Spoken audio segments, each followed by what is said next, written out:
पूर्व उप प्रधानमंत्री लाल कृष्ण आडवाणी की अयोध्या के राम मंदिर निर्माण आंदोलन में अहम भूमिका मानी जाती है।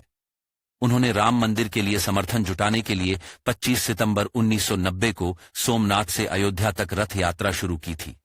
अब प्रधानमंत्री नरेंद्र मोदी ने ऐलान किया है कि लाल कृष्ण आडवाणी को देश के सर्वोच्च नागरिक पुरस्कार भारत रत्न से सम्मानित किया जाएगा। इस पर एआईएमआईएम प्रमुख असदुद्दीन ओवैसी की प्रतिक्रिया आई है।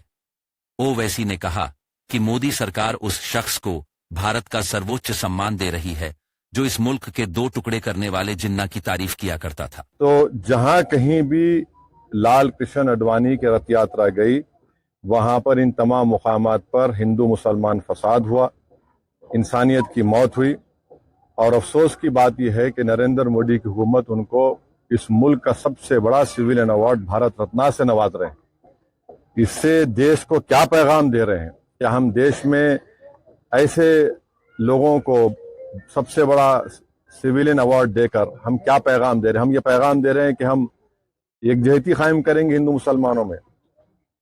आप बताइए नरेंद्र मोदी की हुकूमत क्या पैगाम दे रही है? और इससे बढ़कर लाल कृष्ण आडवाणी जब पाकिस्तान गए थे तो मोहम्मद अली जिन्ना की खबर पर जाकर उन्होंने जिन्ना की तारीफ में कलेमात लिखे थे। और यही आरएसएस, बीजेपी, विश्व हिंदू परिषद, बजरंग दल आए दिन भारत के गयूर मुसलमानों को बोलते हैं पाकिस्तान चले जाओ, पाकिस्तान चले जाओ। अरे कम से कम तुम अवार्ड देने से पहले ये तो देख लेते कि ठीक है इतने लोग मरे, तुम भूल गए, इतने लोगों की मौतें हुई, बच्चे यतीम हुए, हमारी बहनें चाहे हिंदू हो मुसलमान हो बेवा हो गई, कई घर उजड़ गए।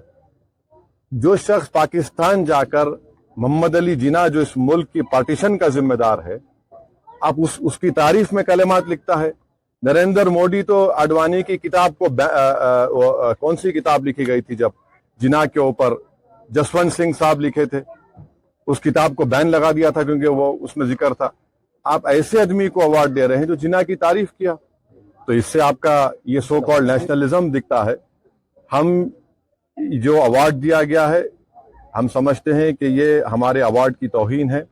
इससे पहले बहुत बड़े बड़े लोगों को ये अवार्ड दिया गया था, मगर जो शख्स रथ यात्रा के जरिए जहां जहां रथ यात्रा गई वहां पर फसाद हुआ, जिस शख्स की मौजूदगी में बाबरी मस्जिद की शहादत हुई, ये अलग बात है कि कोर्ट ने किसी को खाती नहीं पाया, यह भी एक बड़ा मजाक है और उसकी अपील नहीं की गई। तो हम इसको नामुनासिब समझते हैं, गलत समझते हैं और हम समझते हैं कि भारत रत्न के रुतबे में कमी आ रही है इस तरह के नरेंद्र मोदी की हुकूमत फैसले जो कर रही है।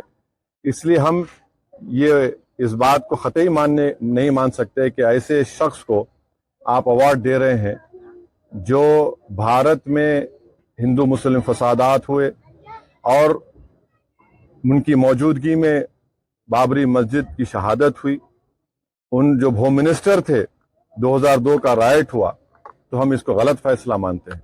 शुक्रिया।